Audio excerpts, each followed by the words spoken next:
Good morning and welcome to PACT's Forum Conference 2020. Over the past several months, we've reimagined the conference into a series of one-hour episodes, webinars, and keynotes featuring thought leaders in enterprise technology from across industries and around the globe. There is some exciting content coming up. Why Forum? It really brings together the right people at the right time. Luckily enough, it's in the right format this year. To meet new people, get new ideas, connect with other emerging technology companies within the region. Forum is a unique conference that brings together interesting technology that's cutting edge with folks who are out there implementing it every day. Because where else can we get all this talent and information together in one spot? I mean, what better than to have everyone in one place virtually? Because of the great impact that PACT has. I think it's a really unique conference that focuses on making connections between the decision makers in the enterprise technology landscape. I think just the ability to kind of be a part of a forum where, I could kind of hear from different organizations about the thought leadership and kind of the value that they bring to the table. If you're not staying up with current trends, you're getting behind. So it's a good way to stay on top of what's happening out there. Frankly, we always look at ROI when we consider any type of sponsorship or event. And Forum has provided us with that ROI and then some. We are providing practical guidance to people so that they have actionable takeaways. And the other great thing about Forum is the opportunity to bring together all these demo pit companies that are looking for a start, and we can make a connection with enterprise users who have an opportunity to actually buy their products. Forum is the Philly community. We have a lot to cover, but I want to remind you that you can access past episodes and connect with fellow attendees all within our Forum community app on your desktop or your mobile device. The Forum app is also a virtual exhibit hall where you can meet our demo pit companies and our showcase sponsors. If you haven't received information on how to access the platform, reach out to Danielle Pinto from the PACT team via our website. We have been able to adapt Forum so quickly with the support and guidance of our Forum presenting sponsors, Fairmount partners, and Anexinet. We're grateful for all of their guidance. And with the commitment of our Forum steering committee, who have worked hard to deliver Forum virtually. I'd especially like to acknowledge and thank past Forum chairs, Alan Bourne of Fairmount Partners and Suzanne Lentz of Anexinet for their leadership. Thank you to all of our 2020 Forum Conference sponsors, many who will be joining us on camera throughout the remainder of the series. And finally, I'd like to say a big thank you to this year's Forum Conference chair, Sanjay Sharma, Chief Technology Officer at SEI, for his insight and guidance in crafting content for this year's conference. Welcome, Sanjay. Thank you, Dean. Along with my colleagues at SEI, I'm proud to support PACT and the Forum Conference. Forum convenes CTOs, CIOs, and other executives around conversations on the digital transformation of the enterprise. Over the next 3 sessions, our speakers will explore how enterprises can maximize the business value of emerging technologies, proactively adapt to global shifts that are changing the way business is done. We will hear more about the overarching themes of Forum in our next session.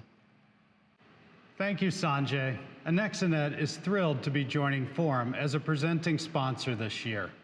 For over 20 years, Anexinet has helped clients solve business challenges through innovative services, solutions, and products. Our capabilities and expertise extend from enhancing digital engagement with customers and employees to streamlining business processes, modernizing, monitoring, and securing infrastructure, and naturally, leveraging data across the enterprise. Today's uncertainties present new challenges. Working together, we are helping our clients achieve their pre-pandemic goals and prepare them for what's next. Our next speaker has been a member of Forum Steering Committee for nearly a decade, and each year proves to be an invaluable resource in helping our committee navigate trends and articulate them clearly to our audience. I am pleased to introduce Peter Coffey, Vice President for Strategic Research at Salesforce. Good day. It's It's my privilege to welcome you to this Forum keynote session on emerging technology trends. It's my challenge to deliver this topic in 10 minutes because that's the way we live these days. And that's going to mean that we can't do a shopping list around the hardware store or a tour of the software laboratories. I'd like to put this rather in terms of major shaping factors that we're going to be expecting from technology in the coming year, and for that matter, several years. Areas that I've categorized as visibility, modularity, and scale, and also in the context of what society is going to be demanding of technology in areas that I'm calling accountability, provenance, and fairness. Finally, just some thoughts on what are you going to know tomorrow, and how can you filter the many things that are going to be coming at you through that lens. My name is Peter Coffey. I'm Vice President for Strategic Research at Salesforce, and it's great to be back with the Forum community this year for this very much reinvented experience. Salesforce is a publicly traded company, and so I'm required to observe that in my enthusiasm, I might make mention of some things that we don't yet actually offer to our customers. Please make any decisions about doing business with us or investing in us only based on currently available offerings. With that said, I want to share an observation that was shared with me recently by a colleague of mine in the United Kingdom. A quotation, "There are decades where nothing happens, and there are weeks where decades happen." Quick pop quiz. Anyone recognize that one? That was spoken by Vladimir Lenin, not normally quoted in the business schools. And the observation made by my colleague is that a lot of the things that happened in what seemed to be a very rapid way at the beginning of this year happened because of 2 decades of laying foundations of connectivity, of computational capacity, of ubiquitous mobile device penetration into society, and the habits of using those devices to engage with any number of providers and institutions. And it's important to appreciate that these foundations can be laid in a very deliberate and lengthy manner, and then they can enable what seem like very sudden, crisp changes. That's the nature of the kinds of innovation that we'll be seeing in the next few months and years. The observation has been made by McKinsey that this comes at a time when pandemic reality has created lower barriers to improvisation and experimentation, more readiness to propose significant changes in accustomed habits and procedures than ever before. And it's important, therefore, to see 2020 not as a year of delay, not as a cause for hesitation, but as an opportunity to pivot and accelerate to a degree that many of us may not enjoy more than once or twice in an entire career. What technology is going to enable in this situation was interestingly described by my colleague Tomohiro Ito at Nokia as the result of 3 or more things happening at once. The transition from previous networks, which were essentially dumb connective tissue, into the 5G model of a compute fabric, of a distributed computational capacity that happens to include imitating the functions of what we used to call a network, provides an environment in which the capacity of the cloud can find tremendous application, especially when coupled with AI-derived methods and machine learning techniques for optimization and prediction. One of my favorite examples is when a Tesla drives down the road and its machine learning and machine vision capability recognize and help the car dodge around a pothole. Well, that's somewhat impressive. But the fact that the next Tesla coming down the road already knows the pothole is there is the kind of capability of distributing knowledge and acting from the edge to the center and back again that I think is really exciting.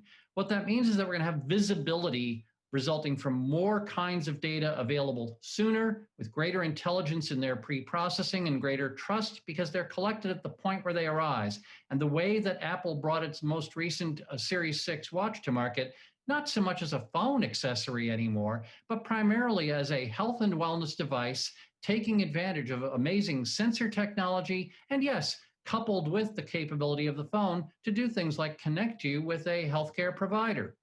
The ability to use cloud capacity and cryptographic rigor to create new data structures, sometimes referred to in general as blockchains, better termed distributed ledgers, which are now widely being applied to do things like process relief loans in China and to handle issues of food safety and pharmaceutical supply chain verification.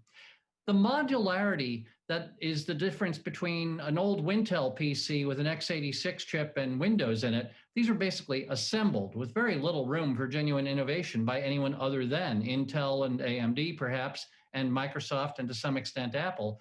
But moving to ARM-based systems, and of course this is much in the news with NVIDIA's proposed acquisition of ARM, in which intellectual property and special processing capability can be orchestrated together into chips that are tailored to particular applications with far higher performance and lower power consumption. This is a kind of innovation in the chip space that has not previously been widely seen.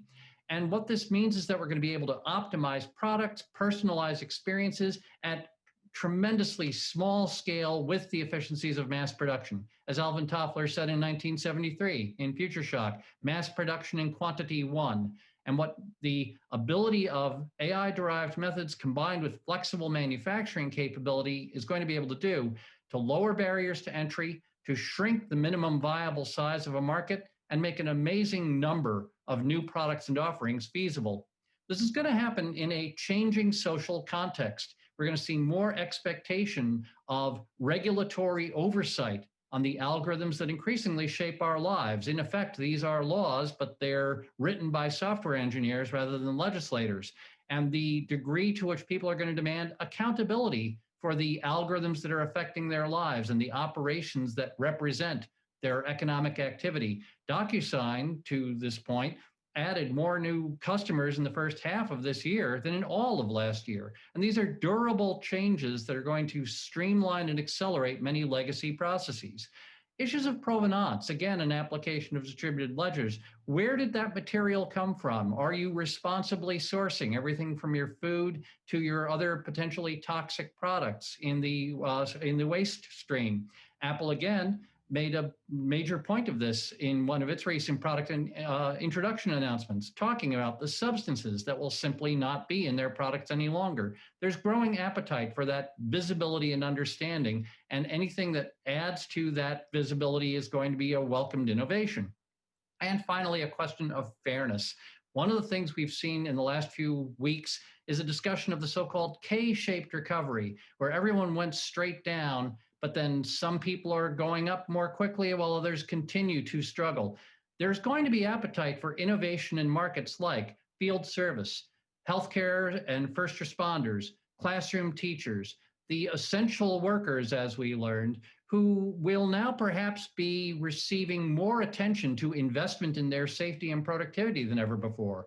This is going to be a trend that's going to change the kinds of economic sector in which innovation investment will be sought and will be welcomed.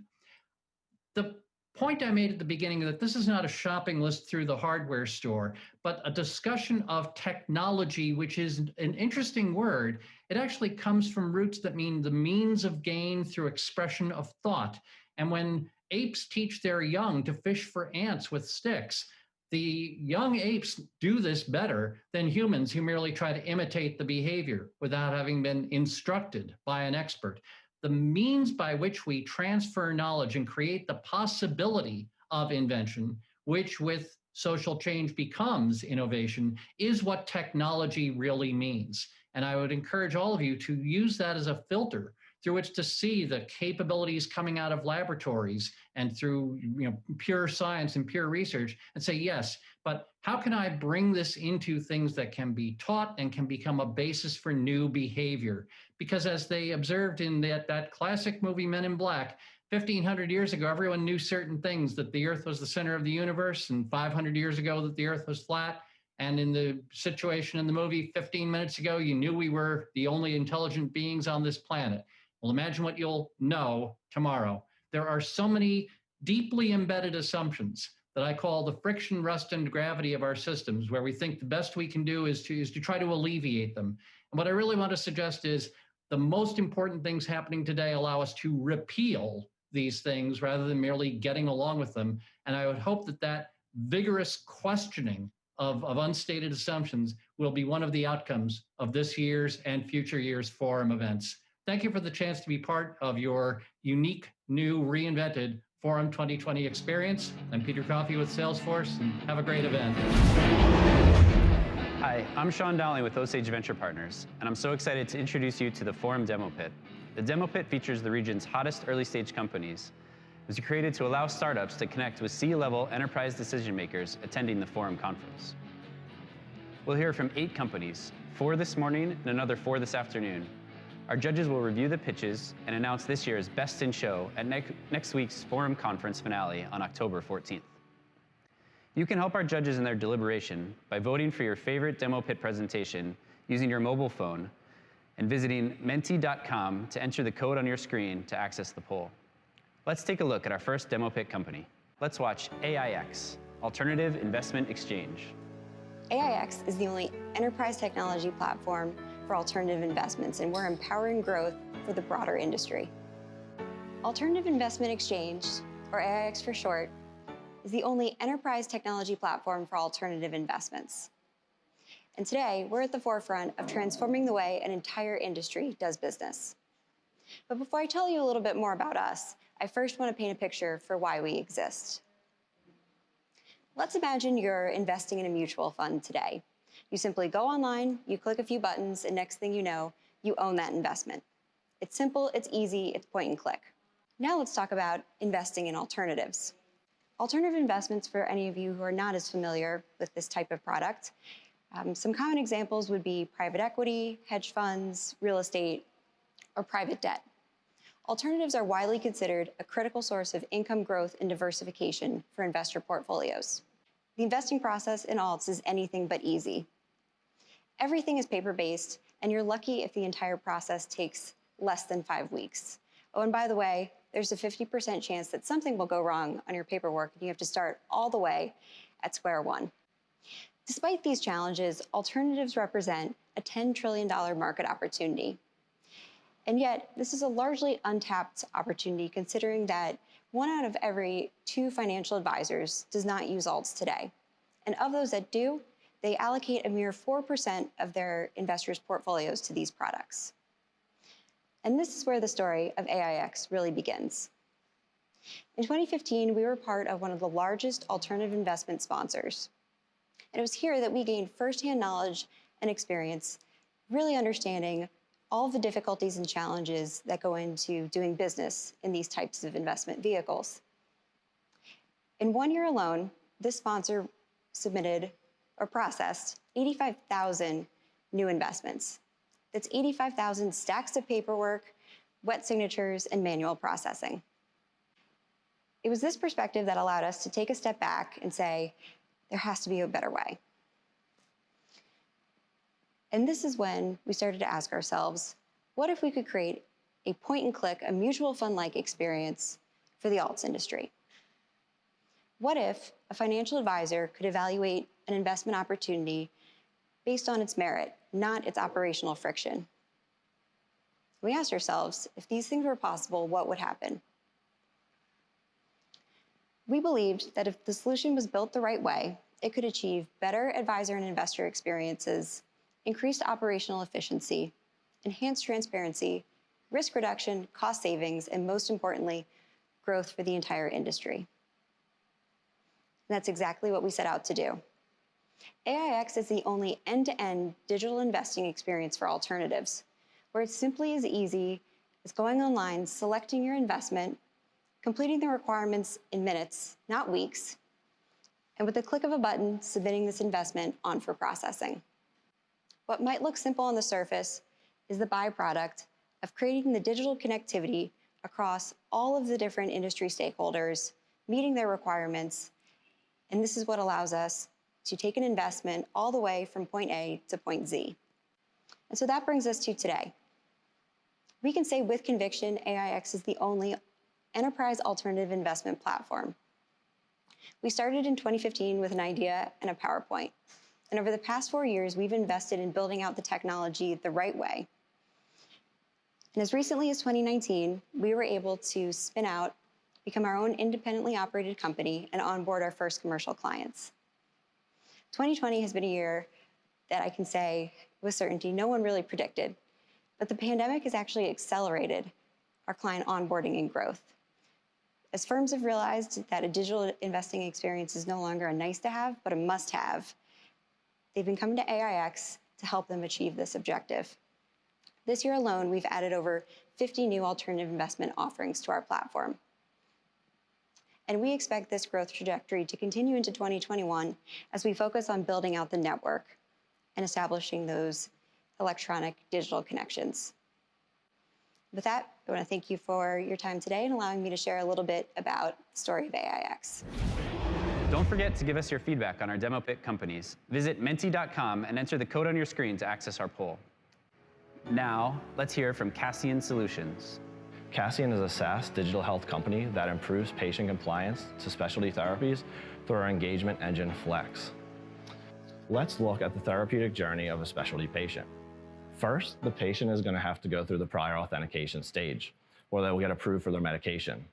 Secondly, the pharmacy will call the patient to onboard them, where there is countless pieces of information that will be collected, such as insurance information, medical information, as well as financial information. Once the patient is fully onboarded, the pharmacy will then dispense the drugs to the patient. All while this is occurring, the pharmacy will call the patient on a monthly basis to ensure the patient is staying compliant to their therapy. Also, on a quarterly or monthly basis, the pharmacy will call the patient to ensure that they are getting the desired therapeutic outcomes. All while this is occurring, the pharmacy will also be audited to ensure that they are meeting their URAC and ACAC requirements, as well as their insurance contracts and pharmaceutical contracts.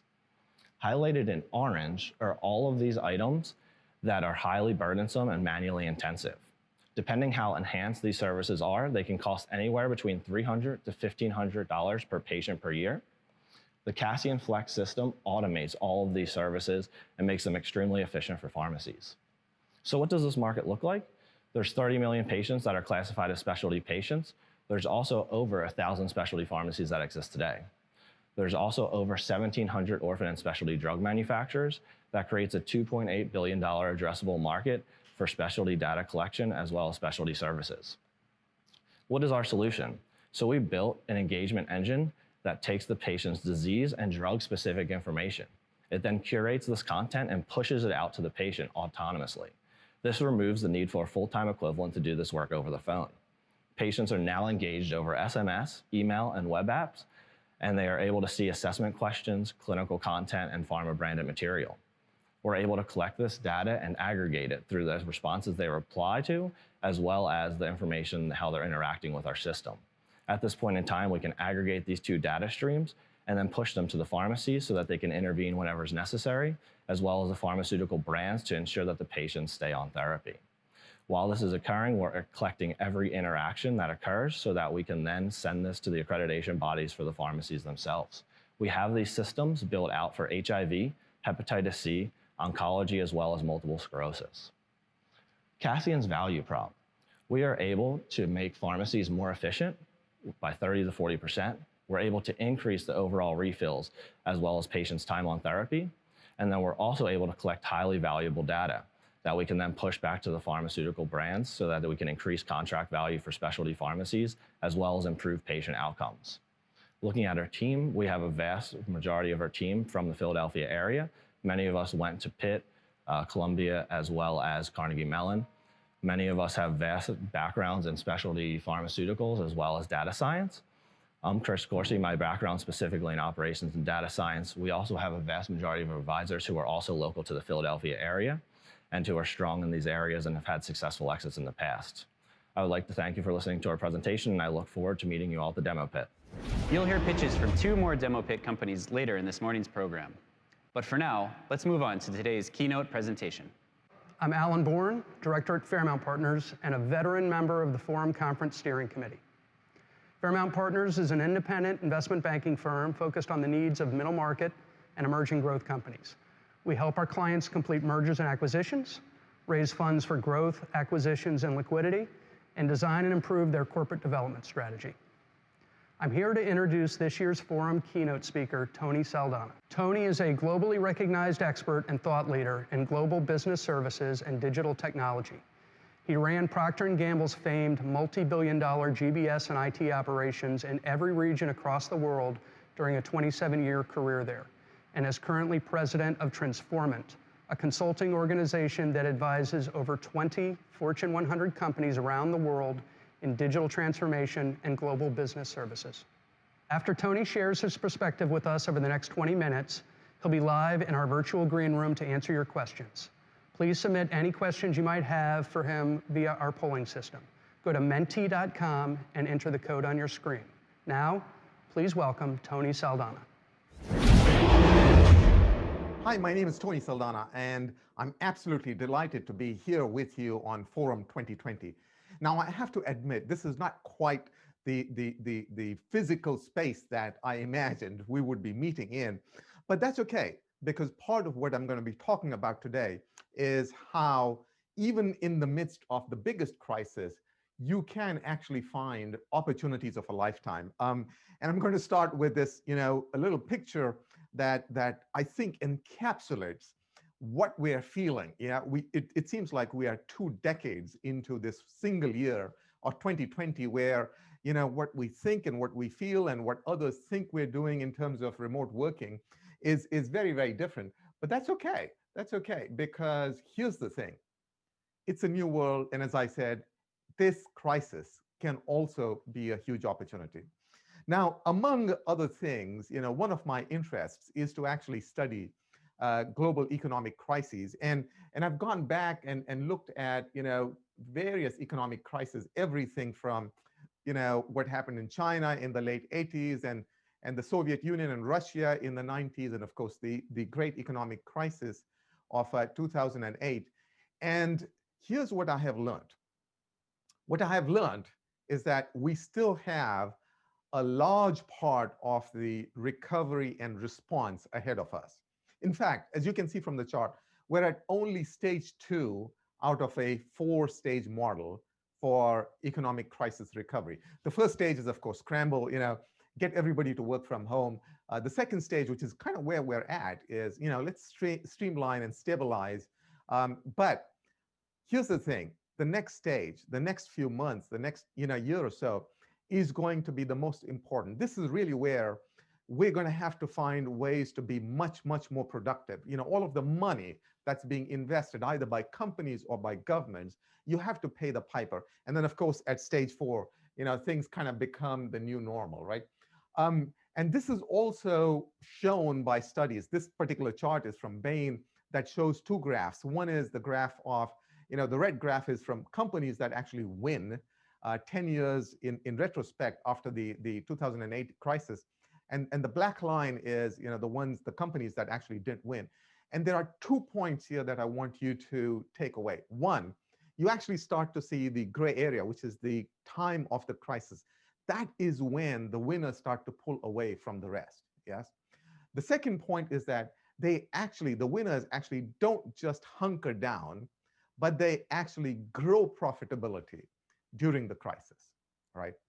Now, of course, when we ask ourselves, what is the world's best strategy available to improve productivity, it is obviously digital, right? And that's really what we're going to be talking about here today, because I think digital transformation is still the best weapon that the world has to grow productivity, except for one small little problem. Digital transformation still has a 70% failure rate. So the question is, if this is our best weapon and still has a 70% failure rate, what do you do, right?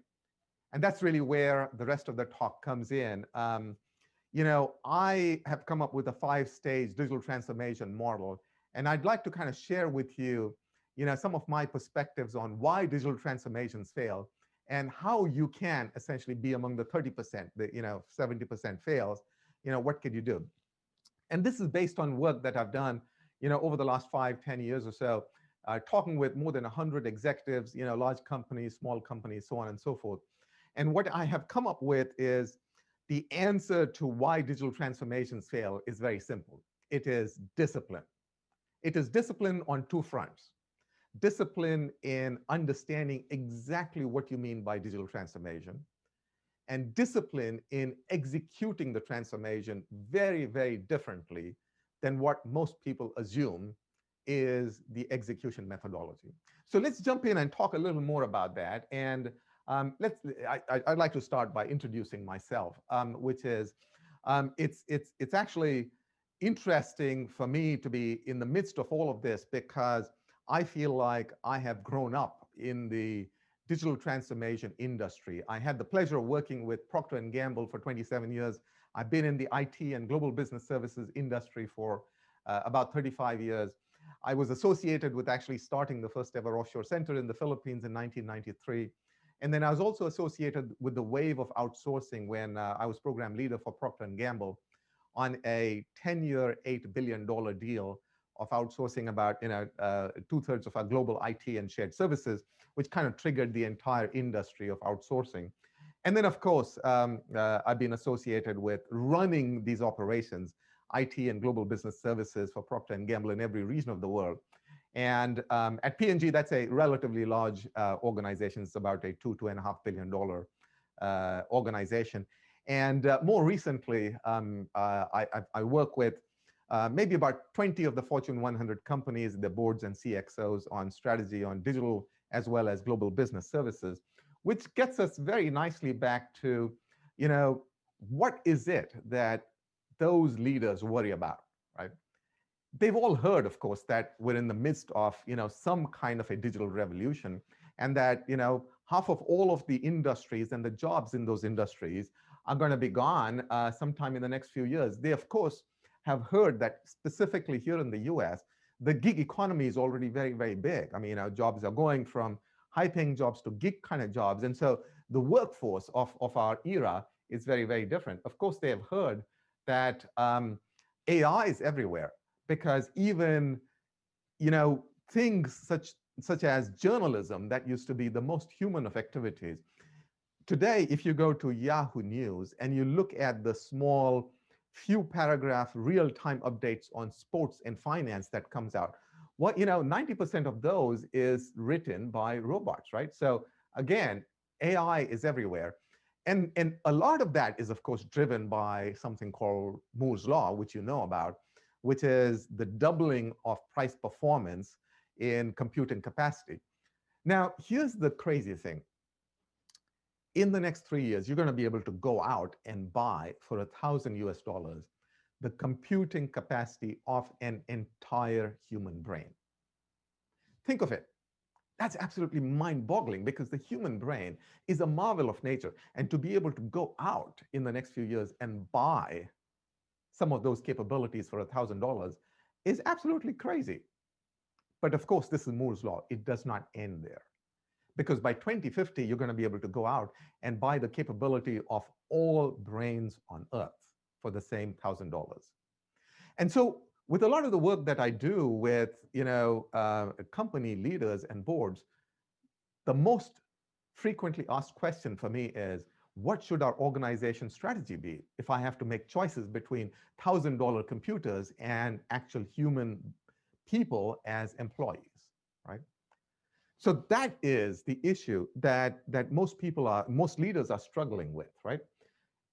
They also are aware that absolutely no industry is sacred anymore from this disruption, because if you take something as completely human as lip reading, we used to think that this is something that you need people to understand emotions and facial expressions, but deep learning has got to the point where it can actually be more accurate than the average lip reader, right?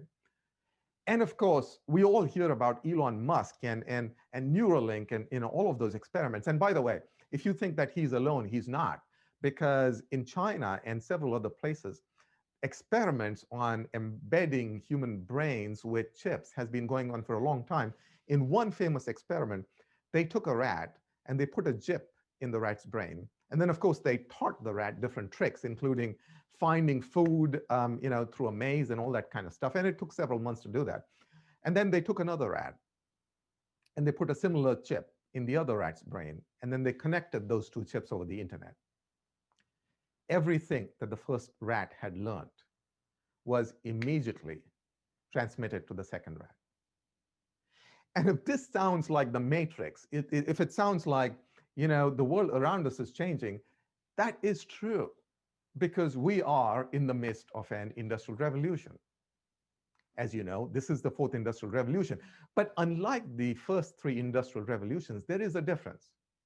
The difference is, in the first three industrial revolutions, there was one technology, whether it was steam engines or electricity or the internet, that was disrupting an industry, right? This time around, Digital is disrupting every industry, every other technology. Digital is disrupting social industry, Facebook, Weibo, WeChat. Digital is disrupting the medical industry, right? We just talked about those experiments with rats. Digital is certainly disrupting the manufacturing, the mechanical, the physical industry, right? And so as we kind of go back and ask ourselves the question of today's talk, which is, why do digital transformations fail? The answer to that is embedded in the first lesson, which is the clarity and the understanding of what exactly is digital transformation. I talked earlier about how there's 100 different definitions if you ask 100 people on what digital transformation is.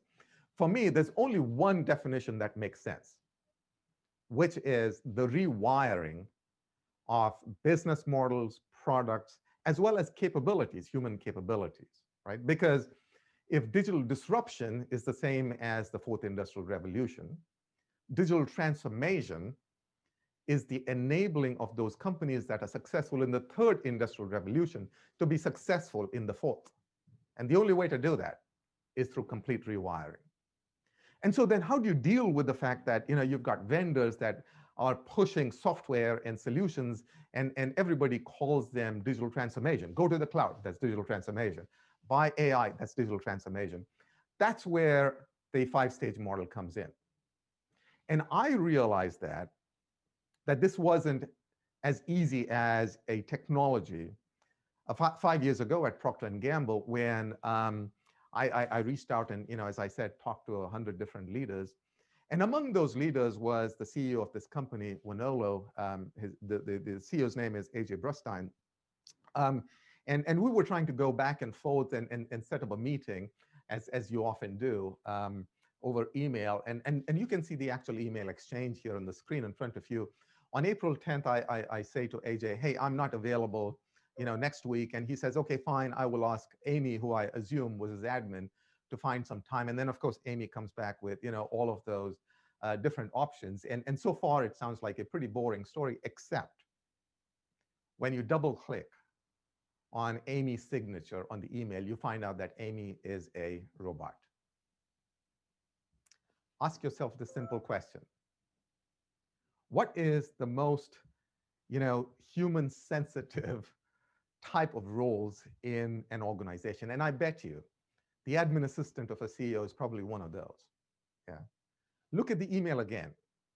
When I say on April 10th, I'm not available next week, none of the answers from Amy are in the week that I'm not available. And then once again, look at the date, April 10th, 2015. Here's the thing. In 2015, you had a startup that was already starting to use AI to do some of the functions of a humanly sensitive job.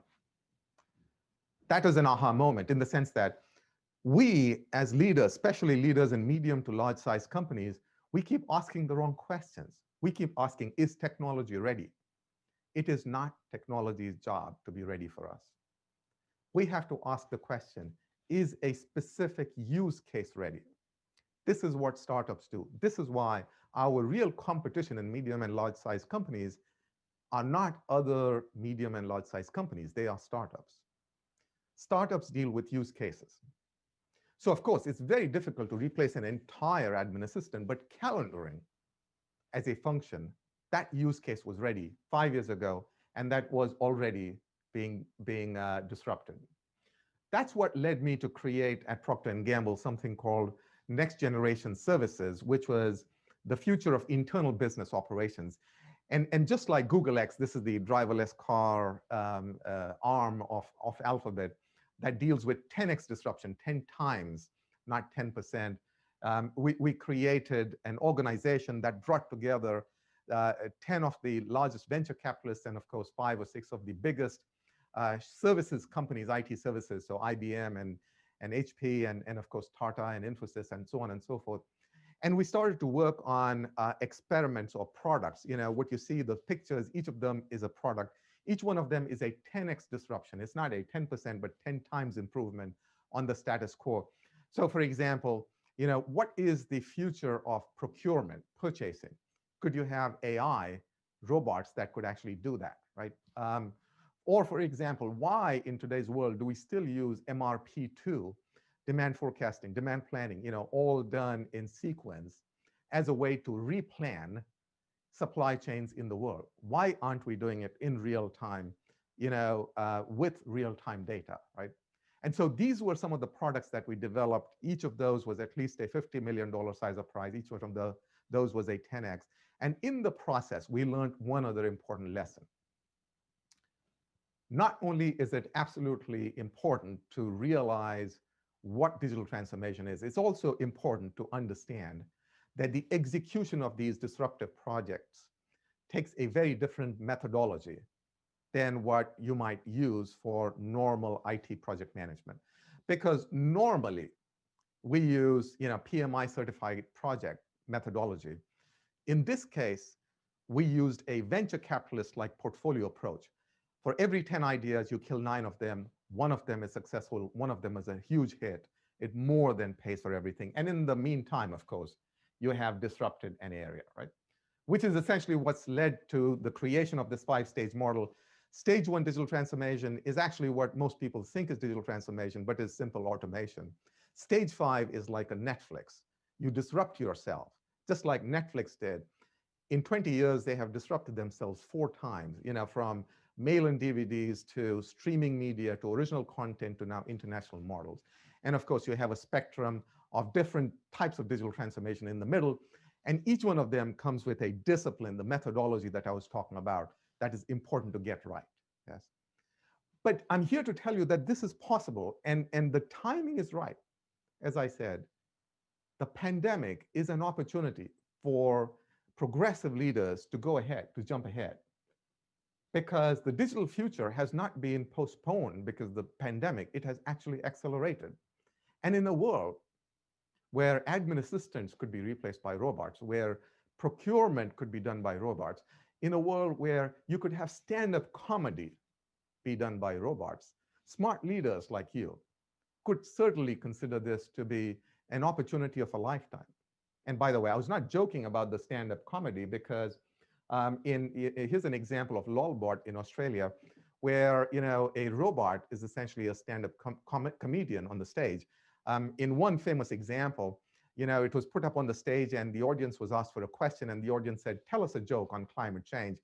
You can read what Lolbot says. It says, "Hey, I have been programmed to operate in temperatures in excess of 90 degrees Celsius, but you guys are in trouble." Thank you very much. I wish you all the very best at Forum 2020.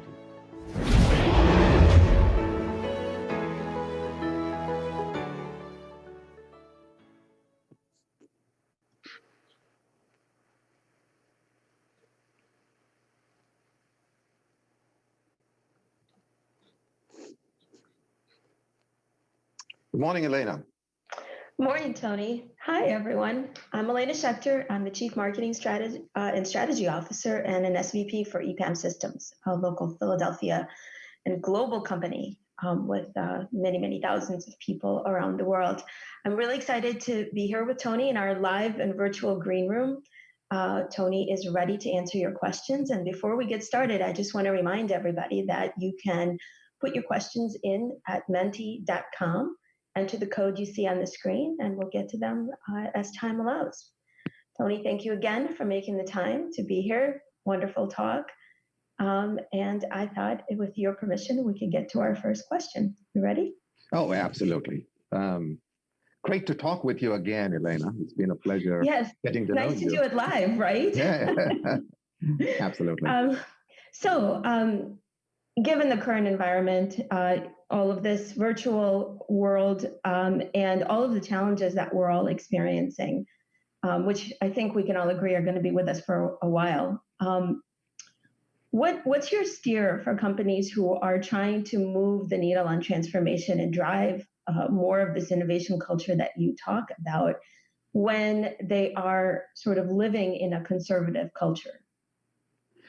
Yeah, that's probably the $64 billion question. Because Yeah, I know, because of this tension between, I got to hunker down, figure out how to just kind of keep my operations running. And then, you have people like me who pull out things like data and stats and, case histories from the 2008 economic crisis and say, hey, no, this is the time for you to change. This is when you actually have to go ahead and start peeling ahead of your competition. And look, I mean, here's the one thing I've learned in my long career, which is, smart people, when given the same data, will eventually come to the same conclusion, right? So I think it is our job as leaders to take, some of these pieces of data, whether it is the studies from the previous economic crisis, whether it is other company case studies, and share that with decision makers. You don't have to bring the entire company along, at day one, but what you have to do is get the right, top-down leaders to kind of understand and come along with you. And then if you do it, there is a methodology which I talked about in my chat on how to make the execution successful. But that's the first point. I think you have to manage by proposing. You have to essentially take charge, and you have to suggest to your leadership that this is the right time. Thank you, Tony. So maybe moving on to the second question, and I'm sure we have many more than we have time to answer, but let's assume that we can establish this new sort of innovation discipline that you talk about in your talk. But yet here we are in the midst of a global pandemic. We see probably more shrinking technology budgets than growing technology budgets, especially at large enterprises. How do you think companies need to be thinking about that investment agenda? And where do they really, frankly, find the money for the transformations that are necessary? Yeah, that is a challenge, and that's absolutely a key issue that many leaders are facing. Based on my past experience, what I've tried to do, and I didn't show this in my presentation, but I'm happy to share offline, is that I've created a matrix that shows any company, any organization's market leadership position within their industry, as well as their current financial results, right? And what I show in there is, depending on your situation, if you've got a happily profitable and cash-rich company and you're a market leader, you have more degrees of freedom in cash, and so you have to use the approach of essentially making a strong case to your leaders that this is the time to invest. If you happen to be on the other side of the spectrum, which is, maybe you're not profitable and your market leadership position isn't all that great, then you have to use a strategy which is closer to what I call save to reinvest. So what you're going to have to do is find ways to cut additional costs to reinvest. But one of my biggest learnings throughout my career, especially in transformation and digital disruption, is that unlike what most people assume, this strategy of creating these disruptive solutions doesn't actually have to be very expensive, right? So depending on the industry, I mean, Google has their famous 70-20-10 methodology, which is 70% of time and effort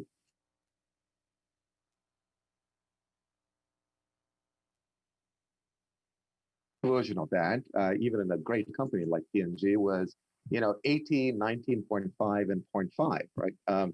And certainly, you can always save the 0.5, regardless of your company situation, to reinvest. So I think that's what we're going to have to do. I mean, the days of going with a begging bowl to your leaders and say, hey, can I have some extra money for innovation, have long been past. And it's not just because of the pandemic. I think most companies no longer ascribe to that philosophy of I'm just going to throw money at my IT and hope they come up with something good. Well, great answer. I don't know if we're out of time yet, but maybe what we could do is leave it for a follow-up. I mean, because I think that safe to spend is a great motto. I think the mix of talent in the organization, not just from the top, but also how you sort of balance and find the right mix. You talked about the gig economy. You talked a lot about sort of internal, external, digital transformation, leadership talent. I think that's probably for a follow-up for us. to talk and invite anybody who's listening to join us. I think we are actually out of time. Thank you so much for joining us. Thank you for your insights. I think my pleasure, Daniel. There's much more to do, and I guess we turn it back to Sean. All right. Thanks everyone for listening. Remember, you can help our judges in their deliberation by voting for your favorite demo pit presentation, using your mobile phone to visit menti.com and entering the code on your screen to access our poll. Here is another demo pit finalist pitching for Best in Show. Next, we have IKE AI. Hello, my name is Joe Rochar, and I'm the inventor of IKE, a personal digital assistant based on natural language artificial intelligence that is superior to any artificial intelligence natural language processor on the market, because we can understand human intent. The whole intent of our effort is the democratization of knowledge. And our first entrance into the market is business, banking, financial services, and insurance, to make it so that all the knowledge in the enterprise is available to anybody who needs to get answers to complex questions, including why and how questions that are not possible through current business intelligence systems. We have developed a technology that uses a deep understanding of human knowledge to overcome the barriers of existing technologies. Using IKE AI, we can improve outcomes in businesses by deeply understanding all of the content in databases and documents and making it available to anybody in the enterprise. In this sense, IKE doesn't replace existing systems, but augments them. And by augmenting these systems with a professional digital assistant that understands anything you say and can ask clarifying questions so that it deeply knows where to go and get the answer, we'll be able to provide significant business value. You're aware of Alexa and Siri and Google and how they attempt to use natural language processing to be able to answer questions. Unfortunately, they're based on simple phrase-based pattern matching, which is completely different than our approach, which uses meaning and a vast knowledge of human concepts and facts to be able to understand what your intent really is, to be able to go into the right databases and the right documents to answer your complex questions. Back in the early days of analytics, Carl Pearson introduced the concept that correlation is not causality. And that's true. And the numbers can only give you correlations. That's why you need the words. And that's where IKE truly shines. We have shown that we can sit between many different systems and act as a mediator of information by using natural language dialogue as the interface.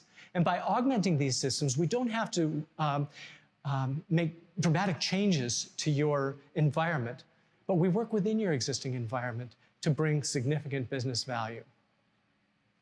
We have an outstanding team of professionals, including myself with a 20-year career as a CTO, enterprise architect, and working in large and small companies, as well as being a computational linguist.